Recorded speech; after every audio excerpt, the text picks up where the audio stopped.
All right. So today we're going to talk about something negative. Now, it's never nice to talk about negative things, but negative is part of life. That's something that we have to learn very, very earlier on. It's not great, it's not good, but it's part of life. Now, some people might teach you, to turn your head very quickly and say, "There's no weeds, there's no weeds, there's no weeds," right?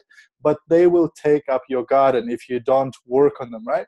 So negative is part of the of life, and we need to be aware of it. So this way we can work on it, we can improve on it, and we can avoid it. So today we're going to talk about the diseases of attitude, or what other people call the enemies inside. So you might have enemies outside, like different things, that might be different people or different circumstances that might be conspiring to attack you, etc. But more importantly than the enemies outside are the enemies inside. Because if you have the enemies inside, which are the diseases of attitude, they can affect you so dramatically that you will never even get to the results you want to get. You will never get to the income you want to get. You will never get to the relationships you want to get to in other things in life, because the diseases of attitude will stop you on your way to success. So it doesn't matter what opportunity you come across, etc. If you don't work on yourself first, it will be very difficult to achieve those things on the outside, right? So what are these diseases of attitude? What are these enemies inside? Well, the first one is indifference. The shrug of the shoulders, the person who just doesn't really care about anything, and they're trying to drift through life. Now, you see, if you're affected by this disease of the attitude, by indifference, the problem with that is that you cannot drift to the top. You can drift through life and you can survive and get by and pay your bills and, never, worry about buying food or whatever. You're going to be okay, just drifting. There's a lot of people who are just drifting. But the problem is you can't drift to the top. You can't become super successful just by being casual, by drifting, by not caring about anything, etc. So many people are in this twilight zone. They are like, zombies, just going from day to day, work, home, on sort of autopilot, but they never really get out of the matrix. They never go and push for it. They never go 100% at it, etc. They just sort of going all of their life very casually on autopilot. And then they're surprised why they don't achieve really big things in life. Okay, so that's number one. Number two is indecision. You see, indecision is probably the biggest thief of all the opportunity. Being not able to make a decision. Many people are afraid of making decisions. And you see, there's nothing worse than being indecisive, because, they say when the train of opportunity comes, some people see it come and go, and other people get on the train. No, those people who suffer from indecision, they will not get on the train. They will keep thinking about it. They'll keep thinking about it. They're always going to be what they call on the fence, and they're not sure which side to get off. And you know what? After some time, you just need to get off, the fence, and start going one or the other direction. What's, better, what's alternative to good? Well, it's bad. What's alternative to action? Well, it's not doing anything, etc. But it's not lukewarm middle. So you need to make up your mind what you want to achieve and go after it. Make that decision. Everything in your life will start with a decision. You decided to join a business. You decided to go and get a driver's license. You decided to marry that particular person, etc. And that started certain processes in your life. So same way, when you want to achieve success, especially in business, you have to make that decision that, okay, this is what I'm going to achieve, this month. This is what I'm going to achieve this year. And make that decision to yourself and go after it, right? So that's number two, indecision. Now, number three is doubt. And doubt, again, plagues a lot of people. They keep doubting. And probably the worst doubt of all is self-doubt. Will I be able to achieve this? Will I be able to sell so much? Will I be able to recruit these people? Will I be able to manage? Will I be able to get so rich? Will I be able to reach these goals? And people keep doubting themselves. And that's the worst doubt of all. So one thing you really want to get rid of your mindset is that negative self-talk. Whenever you catch yourself doubting yourself or being scared or being unsure whether you will be able to achieve it, you just have to affirm it. You have to affirm it and say, okay, so why will I succeed here? Why will I achieve this goal? Why will I get these recruits? Why will I build this? And your mind will start looking for answers, and it will give you the right answers. Instead of asking, what if it doesn't work out? What if this doesn't happen? If you ask yourself a question, because if you ask yourself that question, your mind will find reasons why it's not going to work, why you're going to fail, why, and the reality is that you want to program your mind the other way around. So you want to be asking yourself a question whenever you catch yourself worrying, about a meeting or about a certain goal, about whatever. Straight away, you need to ask yourself a question: why will I achieve this? Why will this work out for me? Why will these people, receive me very, very well, etc. And you will find the answers to conquer that doubt. Okay. So next one, number 4, is worry. And worry is, again, some people are chronic warriors, and not warriors, but warriors, right? They worry all the time, right? And you see, it's okay to be alarmed. There are things that we have to make sure, we don't get in trouble and things like that. So you have to be alarmed, but not conquered by this, worry. Because some people, they're constantly worrying. And that's really, really bad, because it can affect you in so many different ways. It can affect your health. Constant worrying, and this stress, it can affect your social life, it can affect your personal life, it can affect your business life, etc. So again, people who worry all the time, they find it very difficult to progress or to achieve something, because they find a problem for every opportunity. So everything that comes up, they go, but what if that happens? And what if this happens, etc. But what if it doesn't happen? What if you succeed? So the challenge is, with worrying all the time, is that you sometimes get drowned in that, and then you get paralyzed because you don't take action, because you're worrying, what if that happens? What if they laugh at me? What if this happens, etc. And I see that a lot in people who get started in home-based business. Very often they go, well, I'm embarrassed to talk to family and friends. I'm embarrassed to talk to people on the street, because what if that happens? What if they laugh at me? What will they think of me? What if this looks silly, etc. And the question I asked the other day, I said, to these guys that I had on a training call, I said, well, when you're a diamond orchid and you're making £10,000 a month, will you worry what those people think of you? And the chances are you won't. Then, I don't care what people think of me, I'm making all of this money, etc. Right? So why do you worry now? Now you don't even have a reputation to protect, right? You're broke. You're not making anything, right? So you don't need to worry about what people think of you, because you haven't really got a reputation yet. When you're making millions every single year, that's when maybe you need to protect your reputation, etc. But right now, you just need to get into the game, start talking to people, start recruiting, start building your business, start selling the products, etc. So overcoming worry is action, basically. Okay, then the next one, number 5, is over caution. And that's a timid approach to life.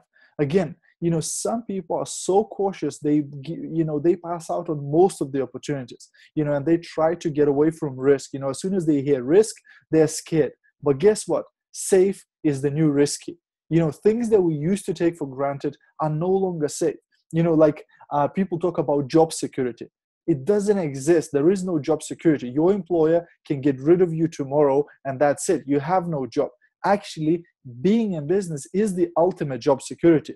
Because if I'm in my own business, then nobody can fire me. Nobody can take away my job from me. I will always be. Nobody was going to make me redundant next week, etc. So that's the ultimate job security. But people sometimes have these preconceptions. As soon as they hear commission, wow, you don't get paid salary, this is just commission only. But what if that commission is £50,000 a month? Would you rather get £1,000 salary a month or £50,000 a month commission? Of course, £50,000 commission. So why do people get so scared when they first hear that, okay, if I don't make sales, if I don't recruit, and if my team doesn't perform, I'm not going to make any money? Yeah, it's results-based earning, right? It's the fairest way of earning money in the world. So only lazy people can be afraid of results-based earning, because they want to get paid for doing nothing, for sitting on their bum all their day, twiddling their thumbs and picking their nose, and they want to get paid per hour, right? So as soon as they hear about commission only and business type, they go, oh my gosh, I don't want that, because they want just basically sit and do nothing and get paid. But people who are motivated, who are results-based, and who are hard workers, they don't have anything to be afraid, because in a results-based environment, they will get paid more than they would in a normal job. But sometimes that over caution can stop a person. So You have to think to yourself, and then when you're talking to people, is this person sounds like they are overcautious, you know? Okay, next one, the disease of the attitude, number 6, is pessimism. And pessimism is basically, they see everything bad. They see everything wrong. They will find problems for everything. They will complain about everything. These are the people, when they see a glass that it's, you know, has half of it filled with water, they will see it as half empty. You know, and the problem with pessimism that they're not willing to see it as it's also half full. They're not willing to accept that. They're almost like they're looking for problems. They expect things to go wrong. And when they do go wrong, they go, I told you so, right? I told you it's going to be bad. I told you it's going to be, etc. So again, pessimism can really, really, really get you out of the game. If you are pessimistic right now, if you catch yourself that you're always thinking negatively, you're always thinking about problems, you're always, you know, thinking about all these things, you need to work on your attitude. You need to work on yourself to start changing that, to start noticing positive things. And the best thing to overcome pessimism is to start, you know, practicing gratitude. Every single day, you know, whether in the morning or in the evening, sit down and think, okay, what are the 3 things I'm grateful for today in my life? You know, and if you do that every single day, you know, gratitude is one of the strongest emotions. It overpowers everything. It will overpower sadness. It will overpower anger. It will overpower everything. So if you keep thinking, what am I grateful for, etc., you will find. You know, I love the story that Zig Ziglar used to tell. He said, you know, a lady approached him after one of his speeches, and she said, you know, Zig, please help me. You know, I hate my job. You know, people there are horrible, etc. You know, I really, really, you know, in a bad situation now, I'm depressed, I'm stressed, etc. Can you help me? And he goes, okay, I can help you. He goes, get a sheet of paper out and start writing all the things that you like about your job. And she went like, did you not hear what I just said? I hate my job. You know, it's really bad, you know, and people there are horrible, etc. He went, okay, I understand. But he goes, do you get paid there to go there, or do you go there for free? Oh, of course I get paid. So do you like to be paid? And she goes, well, of course I like to get paid. Well, that's one thing, right? So she got the point, right? And she started writing these things, and she went away. A few months later, and she did that every single day. She would come back from work, and she would have to write 30 things she likes about her job. She has to find little things that she likes about her job, right? So guess what? A month later, Zig comes back to the same town to do a training, and she comes back again. And she approaches Zig Ziglar and says, Zig, you will not believe how much people at my workplace have changed, right? Now, guess what? Do you think the people at her workplace have changed, or has she changed? You see, by working every single day and by looking for things that she likes, look at her job, she started changing her attitude. So that means she started working in a different way. She started relating to other people in a different way. And all of a sudden, the people became much nicer to her, etc. So the reality is that for things to change, we have to change. So if we want to get better, for things to get better, we need to get better. Okay, and then the last disease of the attitude is complaining. Now, this one is probably the worst of all. You know, and, you know, I used to be a big complainer. I don't know, many people used to be really big complainers. You know, I used to complain about everything, about the government, about the taxes, about the employers, about everything, right? But the reality is that, look, let's take the last 10 years, right? And some people within the last 10 years, they have gone bankrupt, right? But some people over the last 10 years, they became millionaires. Now, reality is that the government was the same for all of those people. The economy was the same. Everything was the same. So you see, blaming government or blaming economy or blaming community or your country or people or whatever is like blaming the wind. You can't change the wind. The same wind blows on everybody, on successful and on unsuccessful, on rich and on poor, on stupid and on smart. It's the same wind. The only thing you can change is the set of the sail. And that's really the difference between successful people and unsuccessful people. Unsuccessful people keep complaining about the wind, and they keep saying the wind is blowing, the wind is blowing.